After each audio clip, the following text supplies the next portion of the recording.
Giraffes Can't Dance by Giles Andrea and Guy Parker Reese. I wonder what this story is about.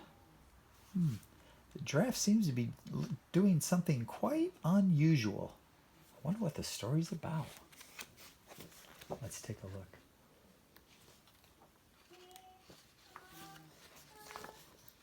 Gerald was a tall giraffe whose neck was long and slim, but his knees were awfully crooked and his legs were rather thin. He was very good at standing still and munching shoots off trees, but when he tried to run around, he buckled at the knees. Sometimes having very long legs and a very tall neck can make you a little clumsy. Now, every year in Africa, they hold the jungle dance, where every single animal turns up to skip and prance. This year, when the day arrived, poor Gerald felt so sad, because when it came to dancing, he was really very bad. The warthogs started waltzing, the rhinos rock and rolled, the lions danced a tango that was elegant and bold. The chimps all did a cha-cha with a very Latin feel, and 8 baboons then teamed up for a splendid Scottish reel. Gerald swallowed bravely as he walked toward the floor, but the lions saw him coming and they soon began to roar. "Hey, look at clumsy Gerald," the animals all sneered. "Giraffes can't dance, you silly fool. Oh, Gerald, you are so weird." And everybody's laughing at him. Look at that face. I love that picture there. But I think he's very sad. Gerald simply froze up. He was rooted to the spot. "They're right," he thought. "I'm useless. Oh, I feel like such a clot."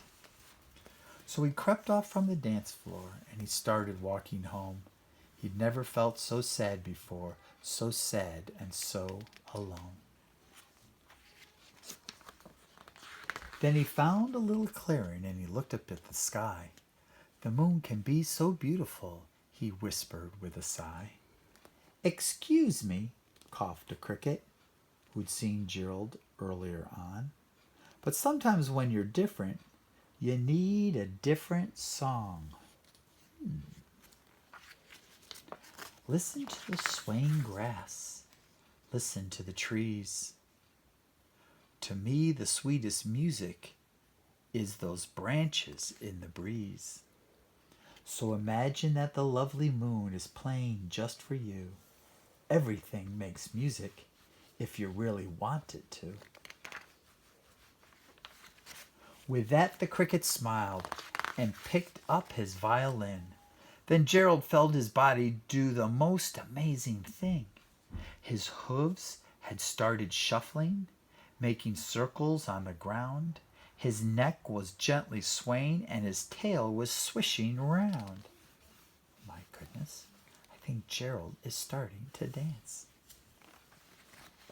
He threw his arms out sideways and he swung them everywhere. He did a backward somersault and leapt up in the air. Look at that great jump. Gerald felt so wonderful, his mouth was open wide. "I'm dancing, yes, I'm dancing, I'm dancing," Gerald cried.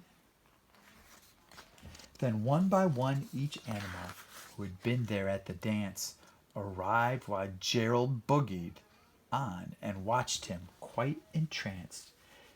They shouted, "It's a miracle. You must be in a dream. Gerald's the best dancer that we have ever seen."